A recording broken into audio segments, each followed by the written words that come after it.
All right, Nick. Well, it's been an excellent game if you like pitching. Um,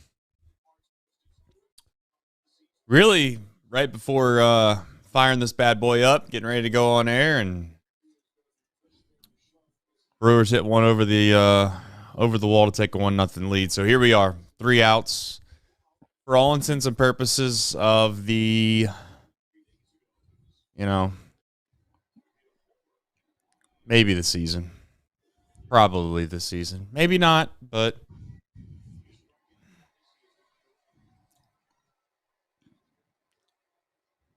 This is Williams' first save attempt of the year. well, based off that first pitch, it looked like he hadn't missed a beat.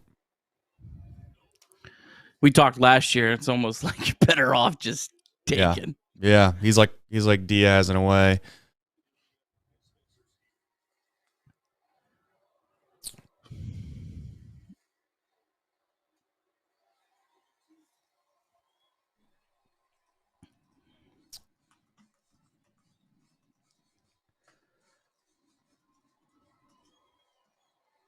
Mm.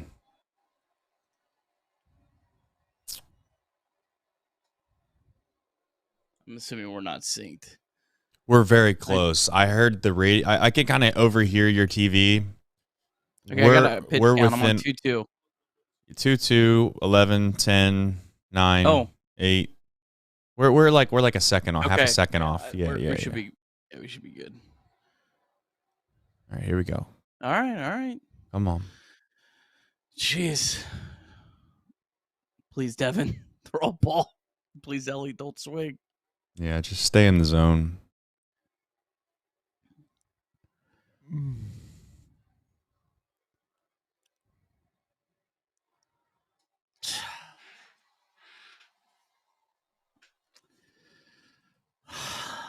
Man. Yeah. You're almost better off just not swinging. Take a strike right down the middle if he actually throws it. I mean, Ellie gets on base. It's a completely different game. Man. Yeah, it is because I mean he's hitting's hard, Nick. It is, but it's tough. I mean, it is. It's tough. It's tough. It's tough. Really, nothing left else to say. Love the ad break. Top of the ninth, 1-0 game. Yeah. Like, let's make sure we get that bad boy in. Miss a pitch. What are we doing? Can we make sure that we get all those in by the 7th?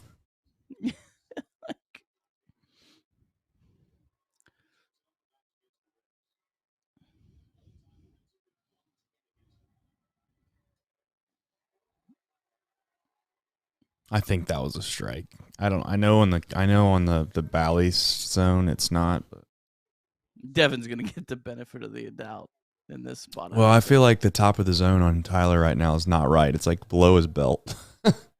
Yeah, I think you're right. I would even say the bottom of the zone's probably a little too low as well. So if they throw a perfect strike at the bottom of the zone right now, it's not a strike. All right, come on. This has to be perfect pitch, Tyler. I hate to be that guy, but come on. Yeah, that's a good pitch.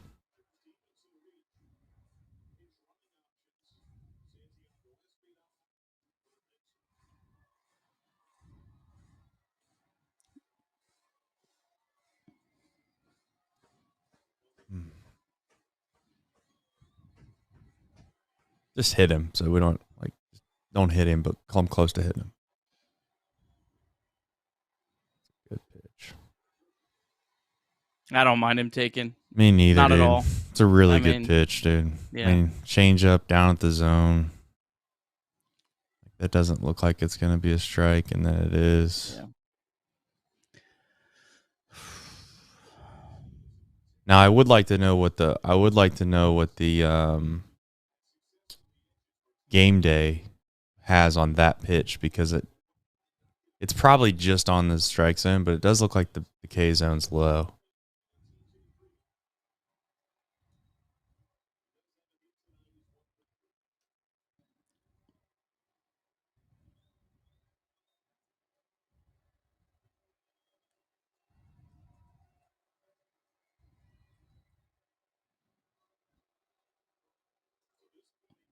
Unbelievable that he's able to throw the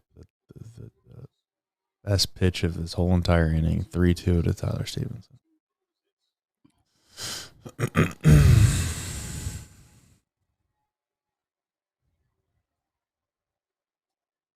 All right. Now, I will say, if there was ever a time to greenlight somebody and just shoot for the stars, it's now. I'm not saying it's the best idea, but I'm saying if you want to go for it, go for it. That was a good pitch.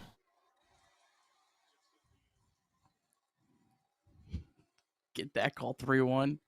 It's living good. Just right on the black, dude.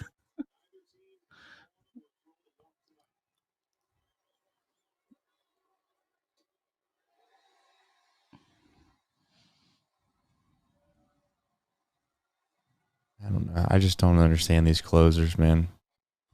They can't find the zone at all over the place, and then they go down 3-0 and they just throw 2 dots.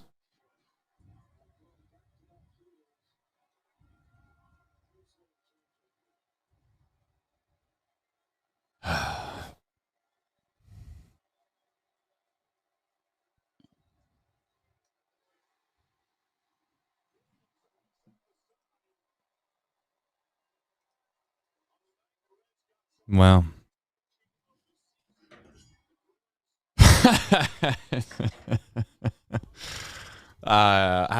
going to take me 2 minutes to gather my thoughts, so that's where we're at.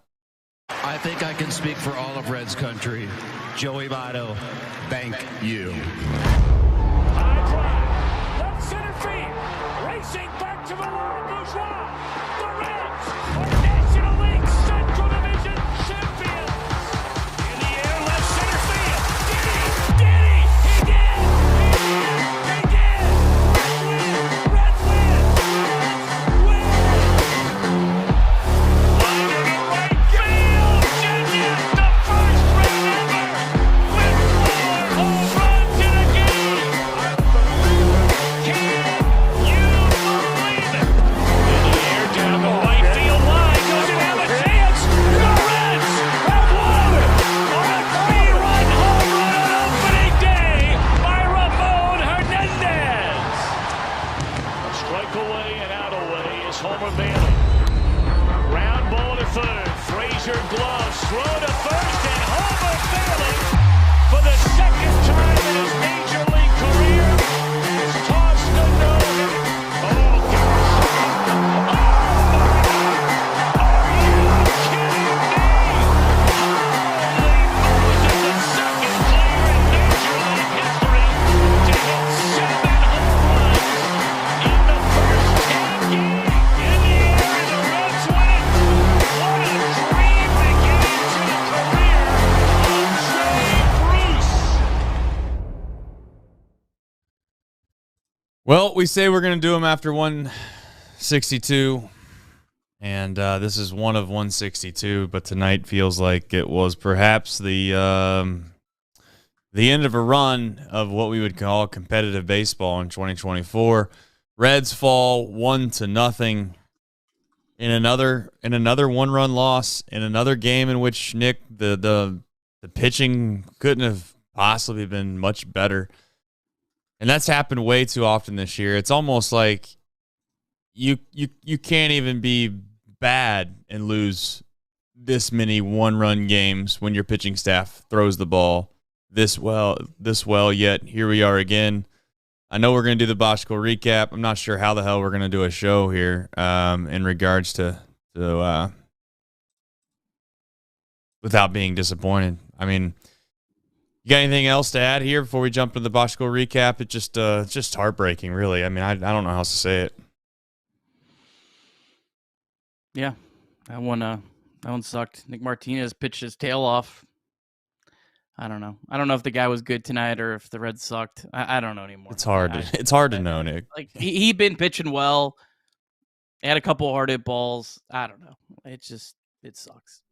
Yeah. All right. Well, let's do the Boschko recap, and we'll try to rummage our way through some realistic and hopefully exciting thoughts. And by exciting, I mean at least interesting. But we'll do the Boschko recap presented by Nick Kirby. All right, not much of one tonight.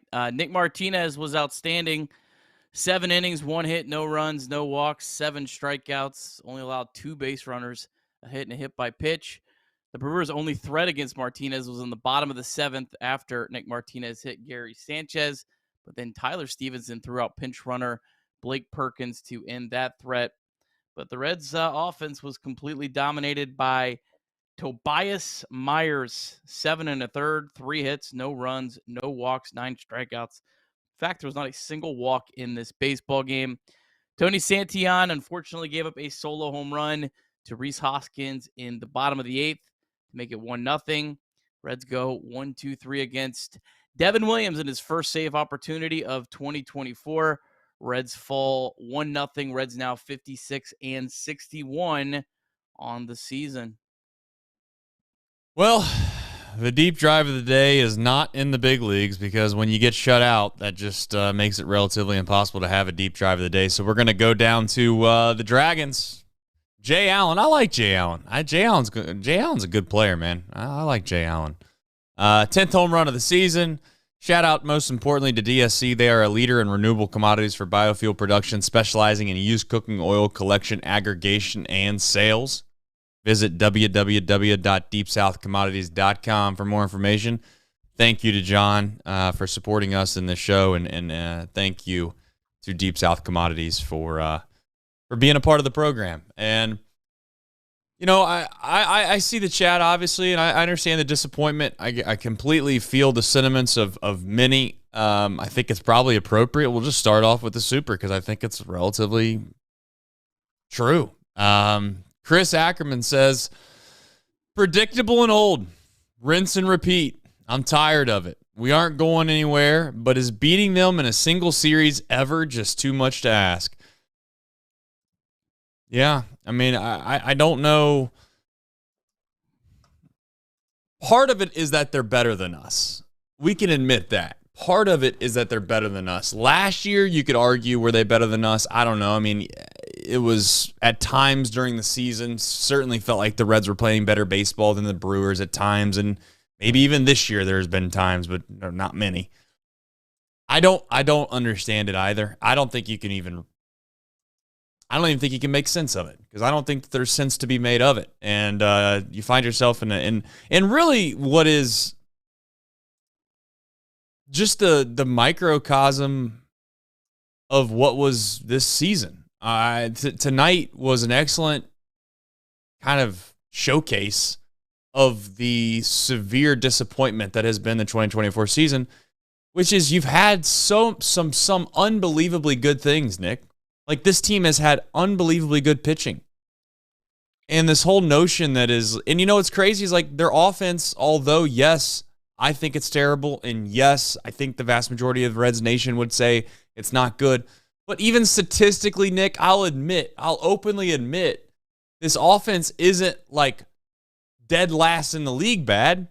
So when you add up those two mixes, you'd like to think to yourself we're better than what we are, but we're not because we can't get the big hit when we need it the most, and we give up for lack. I mean, I'm not trying to get on Santillan, but for whatever reason, we give up the big run late when it's one of these types of games, and it's rinse and repeat, as Chris mentioned. Yeah, last 7 games for the Reds offense, 6 runs, 2 runs, 10 runs, 8 runs, 4 runs, 10 runs, 3 runs. And, of course, today's the shutout when you only give up 1 run. Nick Martinez pitches his tail off.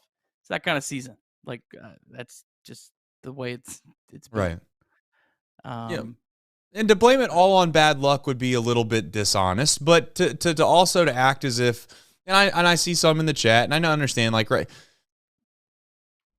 we're all disappointed. Like, it's just there's no way to really explain this team without just having some semblance of a sad kind of somber tone to it.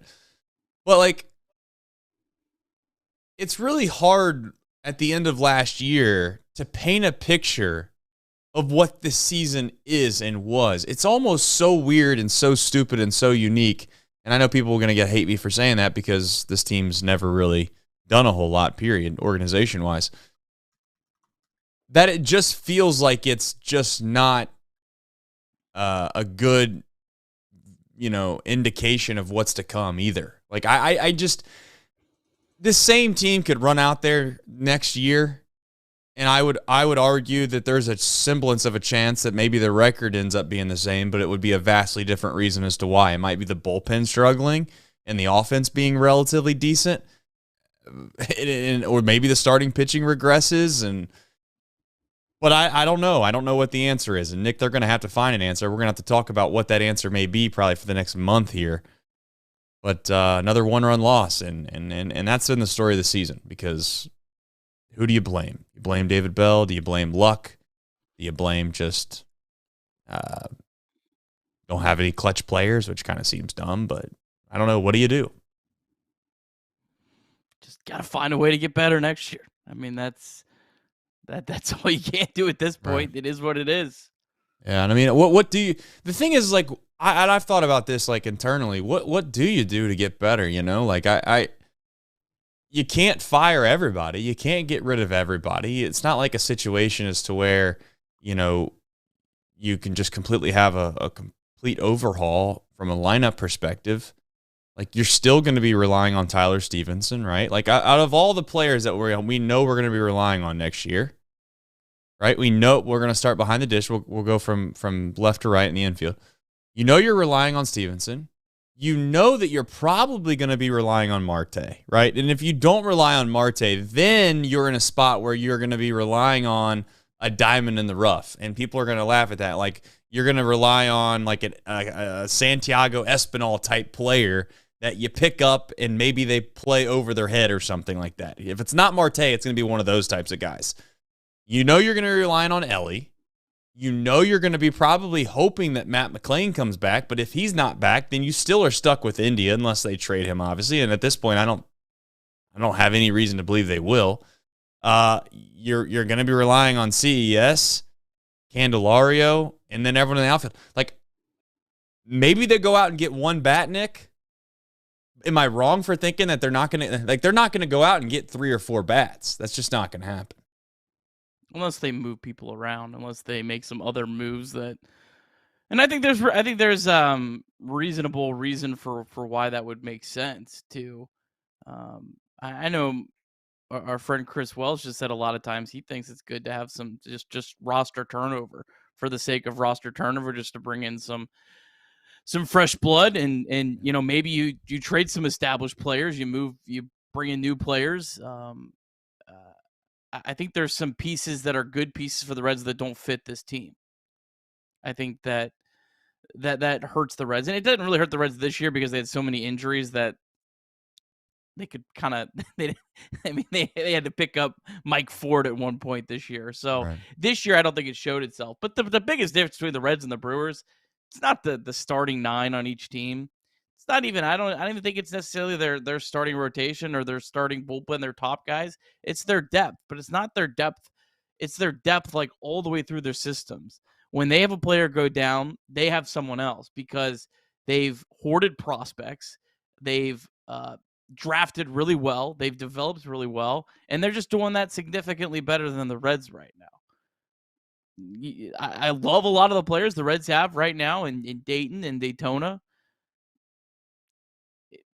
You need those guys. You need those guys. You need to continue to develop those guys, and you need to have guys that when a player goes down, there's not this just significant drop-off, or at least there's options that have real upside. And the Reds just didn't have that this year because of mistakes in the past.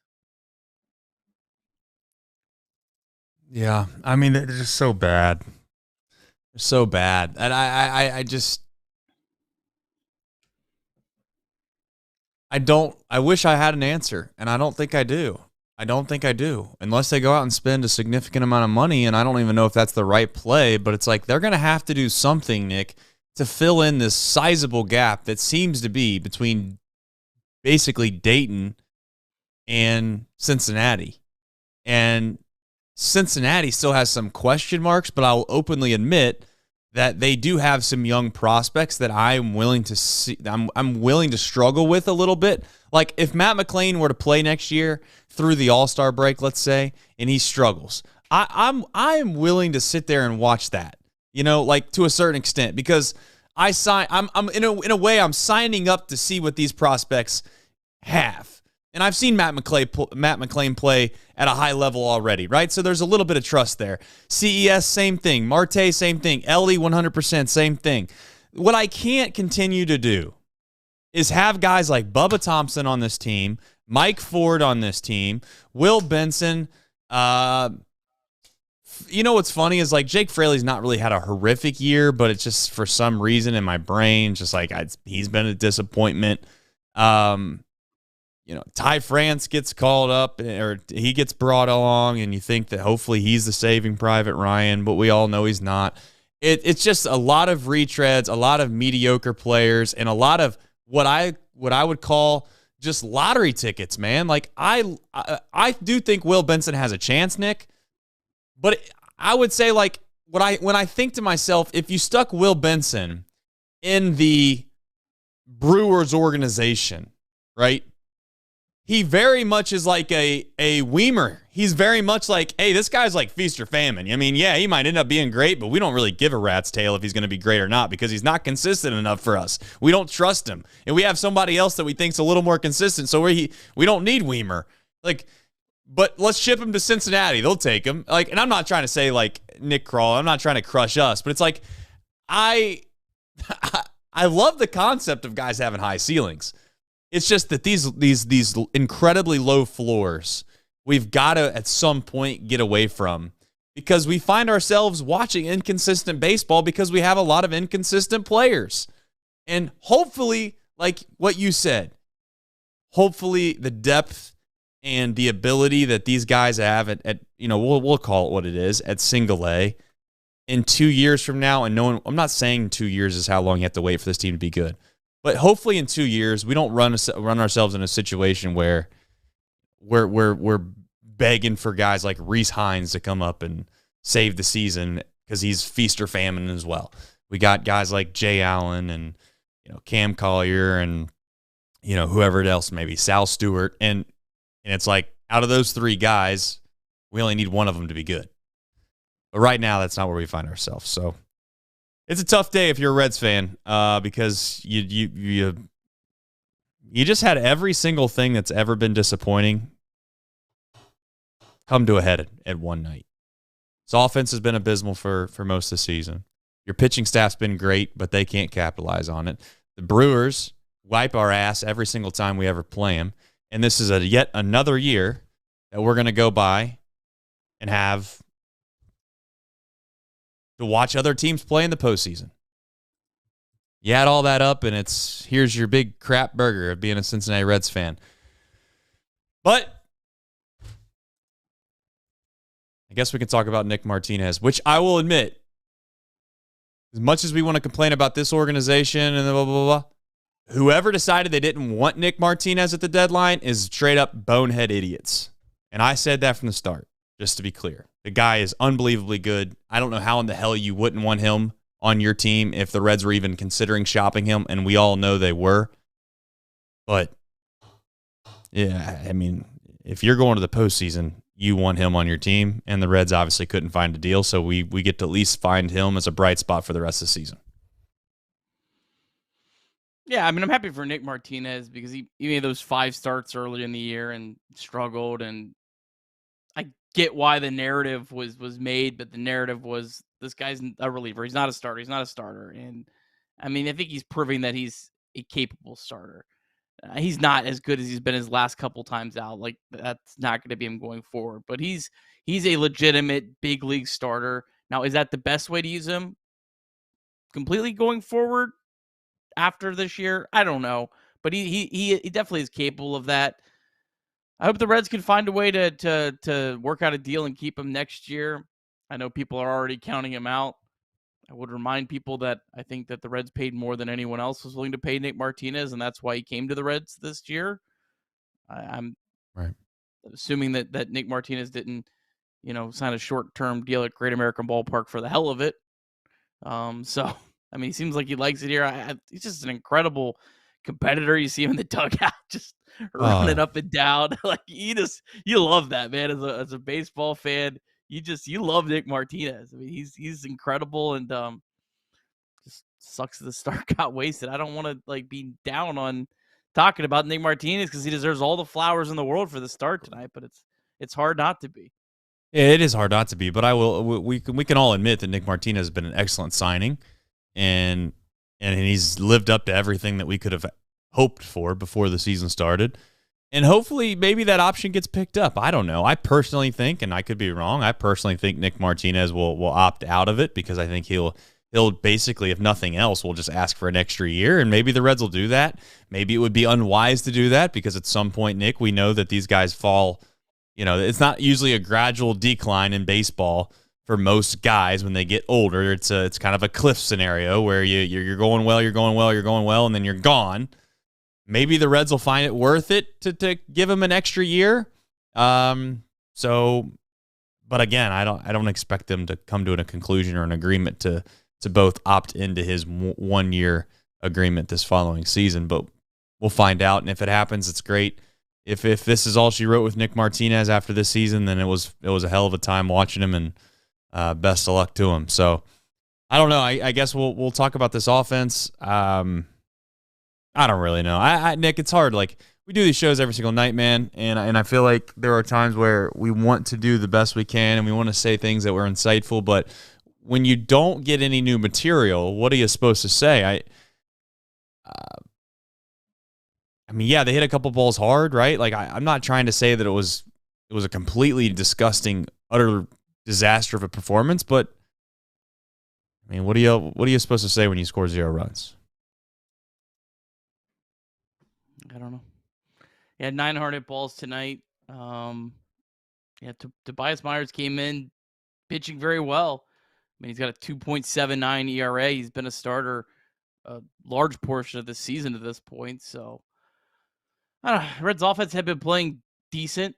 I mean, I think since June 1st, the Reds ranked 14th in baseball in weighted runs created plus.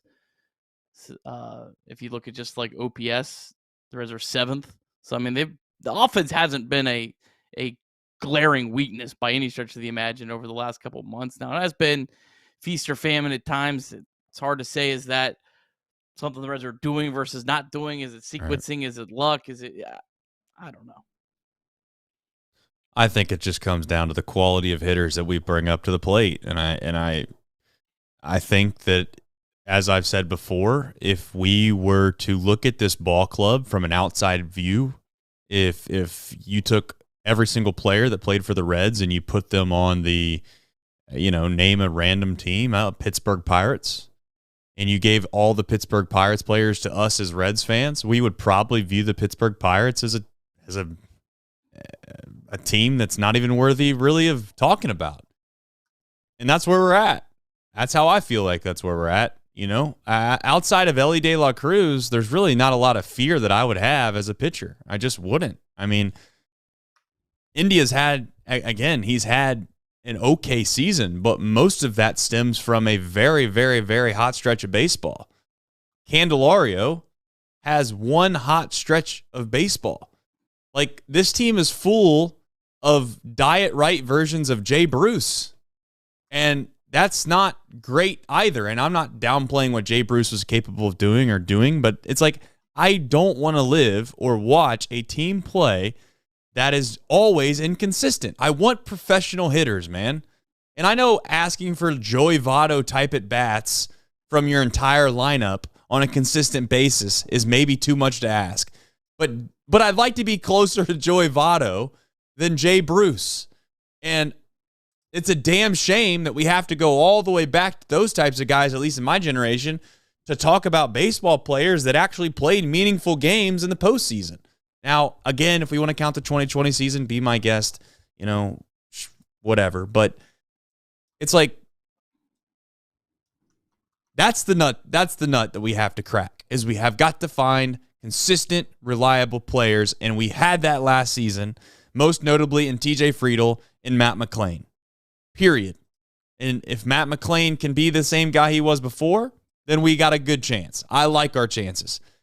Put it this way. I'll say this. If TJ Friedl stays healthy, Ellie De La Cruz stays healthy, and Matt McClain stays healthy, and they all play what they were last year all season long, this team will be right there to make the postseason. 100% in my opinion. And I don't mean to drill it down as simple as that. But without those guys, and we've had obviously Ellie, but when you're missing 2/3 of that equation, then just like a good recipe, doesn't matter how good the recipe is, if you're missing an ingredient, it's worthless. So that's where we're at. And I'll just openly admit, the last thing I'll say on this whole situation with this offense is next year, if Matt McClain is not the guy that he was the year before, that's not a good excuse for this front office. I don't want to hear that excuse. Well, we expected to have Matt McClain back. That never. At this point, he is a cherry on top if he plays well. But you don't come into the season expecting him to play well. You better go out and find somebody that it provides some semblance of consistency like he was able to a couple of years ago. Now, as far as the rest of them, yeah, I say we pray CES and TJ Friedl stay healthy and play relatively well. So I got nothing else to add on the offense. I think beat that horse is about as dead as you can get it. Yeah, maybe great if next year, the Reds have to make tough decisions to send guys down to AAA. That they've added some talents. So yeah, I mean, I don't know. I wouldn't really. If there's flexibility to add, if the Reds have the payroll, which I don't know if Nick Kroll and the front office do, I'd say screw it. I mean, Noelve, McClain, Benson. None of you guys are guaranteed a spot. No. And McClain's just because he hasn't been healthy. I'm gonna, if you're able to bring some people in, bring them in. And if you have to send him to AAA, so what? When you need them, because you're gonna need them all at some point, you call them up. That's what the Brewers are doing better than the Reds right now. So I kind of got it was a little bit more of a difficult situation. I don't know. And maybe it wasn't. Maybe I'm over exaggerating. I do feel like it's a little bit of a more difficult spot last year to say, I'm going to bring these better players in and we're going to start you at AAA after those guys had great years. But after those guys had great years, have had injury-ridden years or have not performed at all, I do feel like it's a little bit easier to say, sorry, you're going to have to kind of prove it again. I don't know. What do you think about that? You get kind of what I'm saying there? Yeah, I know what you're saying. I mean, listen, Matt McClain's a perfect example of that because he's done nothing but prove that he belongs at the big league level when he actually plays in the big leagues. At this point, though, when you're gone that long, Nick, it's hard for me as a front office to treat it as if it's like a 15-day IL stint. You get your job back when you show back up. That just doesn't work like that. And it doesn't mean I don't believe in Matt McClain. It just simply means that I'm not believing in any of them anymore. None of them. Outside of Ellie, okay, and TJ Friedl. Those are the two guys, God's honest truth, that if you sat down in the winter and we were a part of the conversations with this front office and we were to say, listen, we can't go out and get everybody. What are we looking for to possibly replace or at least, if nothing else, add depth to these certain spots? I'd say, well, we got to bet somewhere. Let's bet on our center fielder being healthy, and let's bet on the fact that our MVP, maybe possible getting vote getter at 22 years old, we'll stick with him too. But outside of that, let's build a roster that says if Marte isn't available and if CES isn't available, and if Matt McClain's not available, then what do you have? And also, we don't really have a lot of what I would call resources put into outfield as a whole. What can we do to shore up that area to make sure that, if Will Benson goes off, that's fantastic. We'll have an extra guy somewhere. And if it means that somebody's going to have to go to AAA that just doesn't deserve to be there, then I guess that's where they're going to have to be. You know what? Somebody from a pitching perspective is probably going to feel that way as well, Nick, next season. I mean, if Brandon Williamson comes back and is healthy, guess what? You threw great 2 years ago. But there's guys that have been throwing great already. You're going to find yourself back bitching for the bats. And I hope you throw as well as you can down in Louisville. You enjoy 4th Street Live or 5th Street Live, whatever the hell it's called. But until your spot comes back up here, sorry. That's exactly what's going to happen for this offense. And I don't know what exactly the front office is going to do, but they're going to have to go and find a consistent bat that we can rely on. And they have position flexibility with that, in my opinion, Nick. Like, they could say, hey, he's going to DH. They can play a corner outfield spot. They could kind of platoon-ish at first base, and we can DH CES. They have the ability to kind of figure that out. We'll see if they do. And, I mean, they're going to have plenty of time to think about it because they got a couple months before the offseason even starts to think about it. So they got a head start on most teams, in my opinion. I would add Tyler Stevenson probably to that. That's fair. That's fair. And just because of how expensive catchers are. Like, yeah. you run the risk on Tyler Stevenson. There's no point in even considering bringing in another starting caliber catcher. But, yeah, I mean, those three, and pretty much you have almost a blank canvas to say who's the best value out on the market, either free agents or players that we can get via trade. And you kind of say, all right, David Bell or whoever the Reds manager is in 2025, figure out how to make it all work. And we can option guy. I mean, every single player on the Reds other than Jeimer Candelario has options. I mean, you're right. Stuart Fairchild does, but Stuart Fairchild isn't a starting player. Luke Maley isn't a starting player, but every single player that's a starter other than Candelario has options. So you can bring whoever you want in. I don't know. I guess India's deserved a roster spot. But other than that, I don't necessarily think there's anyone that's absolutely should have guaranteed themselves a 2025 roster spot other than India, Ellie, Stevenson, Friedel. Yeah, I mean, and there's some guys that we're not talking about that I'm well aware of that could probably have good big league seasons. Jake Fraley's probably one of them. Like, I still believe in Jake Fraley, and I think part of his personal life 100% bled into his professional career, and that's because he's a human. But at the same time, just because you believe that doesn't mean you go into the offseason believing that you're going to 100% get Jake Fraley back next season. So, all right, game time. If you're looking to get tickets, maybe you're looking to go down to Paycor soon, wherever it may be, Riverbend. Maybe it's GABP. Maybe you want to go down there and catch some games. Listen, anytime you get a chance to go watch Ellie De La Cruz is not a bad day at the ballpark, especially in beautiful weather. It's been unbelievable weather in Cincinnati the last few days. So shout out to Mother Nature for that. Download the Game Time app and use the code CINCY, CINCY. You can get $20 off your first purchase. Terms do apply. 2 clicks, you can check out, see your tickets anywhere in the stadium, concert, arena, ballpark, whatever it may be. You can kind of see your view from your seat along with straightforward pricing. You can click the all-in pricing tab, and boom, when you get to the checkout tab, there's no hidden fees, which is always nice. So download the Game Time app today. Use code CINCY, CINCY. You get $20 off your first purchase, and terms do apply. And, shout out as well. As we talk about baseball every single night, and we obviously very much care about the Reds. We all are kind of in the same, interest group, or whatever term you'd like to use, fandom. And it can become frustrating without question. But as always, every time we get to the 988, you realize that, it is a game, but it certainly hurts more than a game, more times than not. But if you're ever in a situation where you realize that things are getting a little too tough and you need some help, please text or call 988.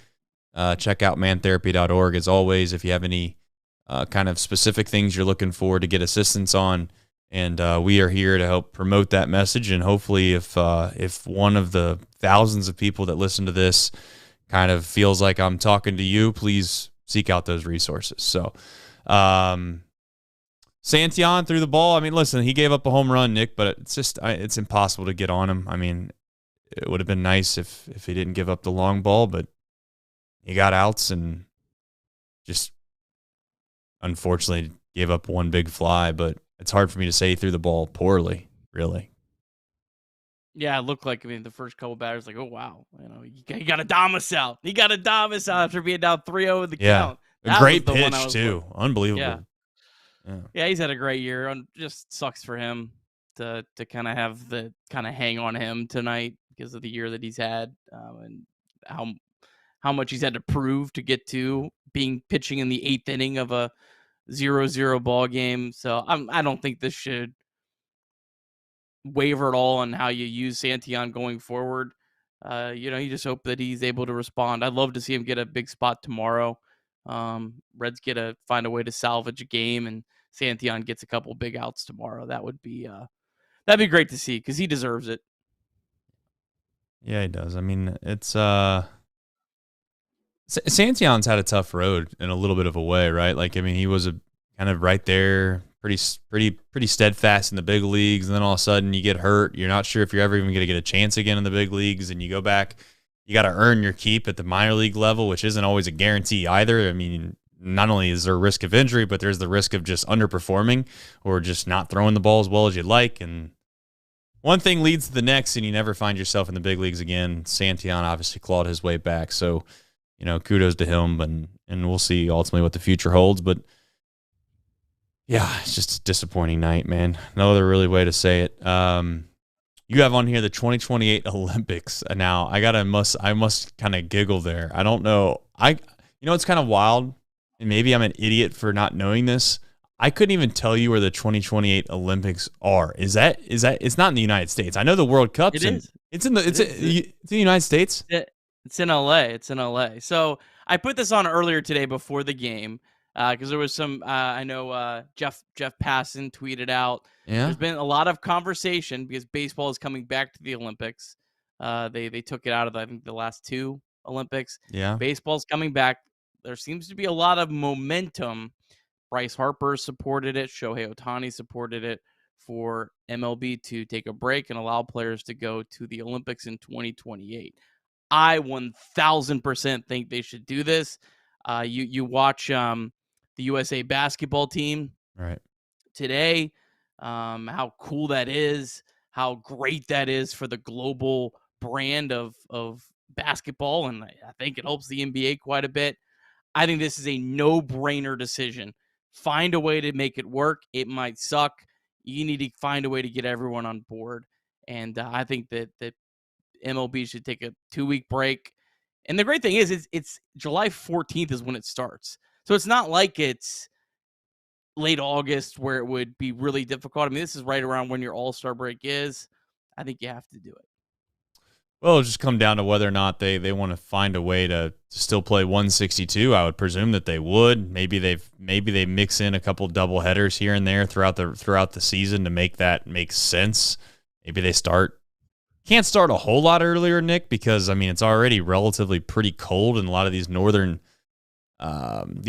states, and you just can't play baseball games at the beginning of March to try to adjust for this. But I'm not going to say that it's a terrible idea. I was one that was kind of made fun of the World Baseball Classic for a little bit, and I think I've come to realize that the World Baseball Classic has some legs to it, man. I mean that thing has legitimate fandom to it. There are people that get really excited about it, and I would be lying if I didn't say that I thought it was really cool when the USA they were playing against whoever it was. I mean, whenever I mean the one thing that sticks out with the World Baseball Classic was when Shohei was throwing against Mike Trout, and the whole Mike Trout running out in the field with the American flag. Like, there's just something about patriotism coupled with the fact that it's America's pastime, if we still call it that, I'm not sure. But you'd like to think they could find a way, and it's all going to come down to money. Hate to break that to you, but that's what it's going to be. Yeah, and if it does, I mean, I just think it's such a short-sighted decision by baseball. Like, yeah, it might hurt them in their pocketbooks a little bit in 2028, but I think the impact that it can have globally far outweighs what might be a short-term disadvantage or whatever. But I don't know, how long would you really have to take off? I mean, you already take off 4 days for the All-Star break. Yeah. The Olympics are 2 weeks. Do they even need to be there the whole Olympics? I don't know. I mean, 2-week break. That's what, adding an extra 8 days to your season, 4 days at the beginning, 4 days at the end. I mean, it doesn't seem like it would really be that difficult. So I for sure think they should do it.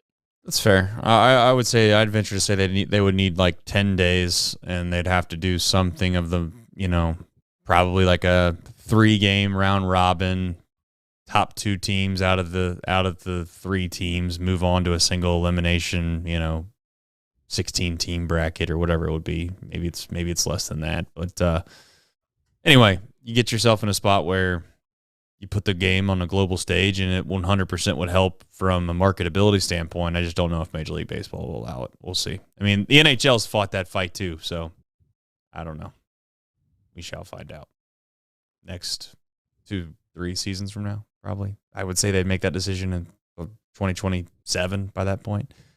Maybe before that. I have no idea. I'm just glad to know that it's in LA now. That's cool. Good to know. So you mean to tell me that the U.S. they had the World Cup and the Olympics coming up here? That's like this. Wow. We're really doing it, I guess, in the sports world. We're back, baby. Yeah. We must be bribing like hell around here. We must be putting in all the bribes. Learning how to play the game. Yeah, clearly. Somebody figured out how to play the game. Don't know who it was, but they slipped some hundos, some of those Benjamins in somebody's pocket. All right.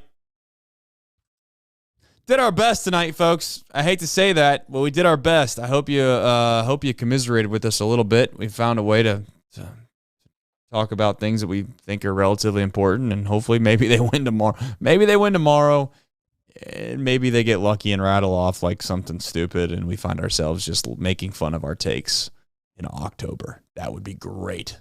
People are like, whoa, don't pronounce the season dead. What if someone clips you up? That's fine. I mean, please. I don't care if I become world famous because I've said the season's dead and you play it during the World Series. Please. I love that. Reds MILB. It's one of the few things that we have to look forward to on this show on a given night. I can't wait to hear about the Lookouts losing their 72nd game of the season. But what number did you say?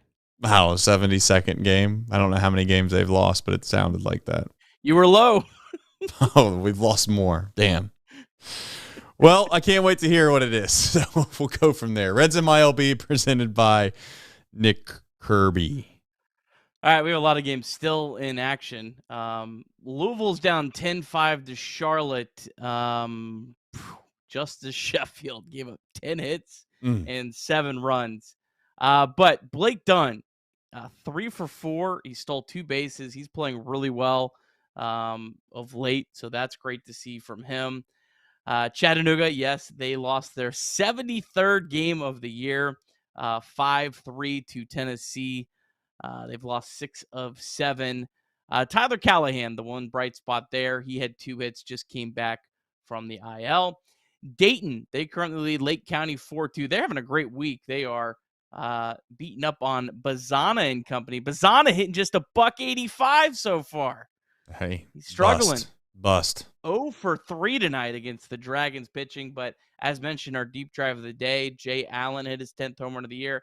And Ethan O'Donnell, he is red hot. He is 2 for 4. And then we did have a couple finals. The Daytona Tortugas, they won 3-1 over Tampa. Tortugas now won 5 straight games. Ariel Almonte 2 for 4 with a double. Ricardo Cabrera 0 for 3 with a walk. Yerlin Confidant 1 for 5. Our hero Sammy Stafford got the day off. And then down in the DSL, tough day for both teams. DSL Reds lose 6-3 to DSL Astros Blue. Jervin Moriallo, though, on base twice with a double. Yekel Soriano 0 for 4. And then the DSL Rojos, they fell 4-3 to the Dodgers. Bautista Nabil Mariano 1 for 3. So that's your Reds MLB. You'll have to hear the rest on the podcast tomorrow morning. That is right. And as always, tomorrow we will be back in the saddle at 9 p.m. because it is Sunday, but the game will not be at 9 p.m. as a clear reminder. So we'll just do the who, what, when, where, and why now to let everybody know where you can watch this baseball game tomorrow. Why you would watch it, well, I'll leave that up to Nick. All right, 2:10 tomorrow. Nick Lodolo against TBD. I think it's going to be lefty DL Hall, but the Brewers have still yet to announce it. Give you a couple notes on DL Hall. He was part of the return along with Joey Ortiz in their recent number 34 overall pick in this year's draft for Corbin Burns. Hall has not made a start in the majors since late April, as he's been working his way back from a left knee sprain. Started 4 games with the Brewers earlier this year and had a 7.71 ERA, but he was a top 100 prospect entering 2023. Last year, the Orioles only used him in the bullpen, had a 3.72 ERA. Brewers, of course, trying to turn him into a starter. Well, not turn him in. He was a starter up until the Orioles used him in the bullpen. 2.87 ERA in 12 starts at AAA, as the Brewers have kind of started and stopped his rehab assignment several times. Although he has struggled with his command, he's walking almost 6 batters per 9 innings. And for the Reds, Nick Lodolo, last start in Miami, pretty solid start. Outside of 1 inning, he struggled with his command. 6 innings, 2 hits, 2 runs, 3 walks, 7 strikeouts. Lodolo, a career 2.89 ERA in 3 starts against the Brewers, but he has not faced the Brewers since 2022. Only 2 active Brewers, 3 for 13 against Lodolo. Adames is 2 for 9 with 4 strikeouts. Rhys Hoskins 1 for 4. So Reds 2:10 tomorrow.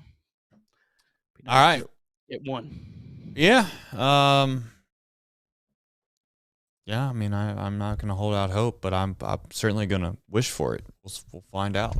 2:10, nice little Central Time Zone game there. Big C for coffee says 46 and 39 if you take 1-run losses away. Tough to swallow, but can't wait to see what a healthy roster would look like if we ever get there. Yeah, I mean, that's part of it. I don't want to be too depressing tonight, Big C, but I mean, that's part of the baseball. 1-run games that's kind of part of the deal. It's kind of like saying, if you would have taken away those 2 Fs that I got in the 6 classes I got, I'd probably have straight A's, but I don't know. You still have the 2 Fs, so that's kind of part of the record. I get the sentiment, but I don't know. And as far as staying healthy, I feel like a lot of teams think that. I mean, look at the Braves, for God's sakes. Like, could you imagine if we did a Brave show? We'd be complaining about how unlucky we've been all year. Yeah, I think Big C's overall point is, we even take out the 1-run games completely. I think it's a good reason why you should have hope for 2025. Yeah, doesn't mean you're not gonna have shitty luck again. I mean, that's possible as well. But I think it's a reason for hope. I mean, I think that's the only thing that matters with it. Doesn't matter at all this year. He then adds, trade Green for an offensive bat with track record with a question mark on the end of it. I'll answer that. No. No. Like, we've fought through the tough years with Hunter Green to get to the lucrative years. You signed a contract with Hunter Green that looks unbelievable now. The only way you're trading Hunter Green is if you get back something so ridiculous that you just laugh at, and I don't even know what that would be. So the answer is unequivocally no. And the pendulum swings. I've talked about that all year. Andrew Abbott's a guy that I think I'm okay trading just because potentially you're selling at a high value, but I think right now we're way too high on this team's pitching ability. We're way too low on this team's offensive ability. I wouldn't be completely shocked if next year the pitching is more of a weak link and the offense is what's carrying the team. Because it flips so quickly, and it really comes down to which side's more healthy than the other. And right now, the pitching has been a lot healthier and been healthier in their key spots, right, whereas the offense hasn't. So I don't think you should be overreacting and I don't think you should be overreacting and be feeling too confident with the pitching right now. We'll find out. I'm still I love the optimism about the offense, but I'm still not there yet with the idea that this offense is going to be the thing that carries the Reds in 2025. I could be I don't want to say I'd love to be wrong because that means maybe the pitching wouldn't be as good, but yeah, I'd love to have a above average offense. I'd love to have that. And I think it's there if they're healthy, but that's also a big but. So we shall find out. All right, folks, we'll be back tomorrow at 9 o'clock. What the hell we're going to talk about tomorrow at 9? I don't know. Not sure. We might be talking about the Reds finding a way to finally beat the Brewers and giving us a little bit of hope that we might still be in it. I must admit, though, I said it before the series started that you had to take 2 or 3. You had to take 2 or 3 or else the season's dead. So I guess I have to proclaim the season's dead. I don't like doing that. I don't want to do that. But, you know, what's not dead is this show, and the podcast isn't dead either. So you can download the podcast, give it a rating, give it a review. Check that out tomorrow morning. And then, as always, we'll be back better than ever tomorrow at 9 o'clock p.m. Not a.m. p.m. To be very clear. We'll be back tomorrow at 9 p.m. We love you. We appreciate you. Go Reds, even though it's hard at times. Still, go Reds. Take care, everybody.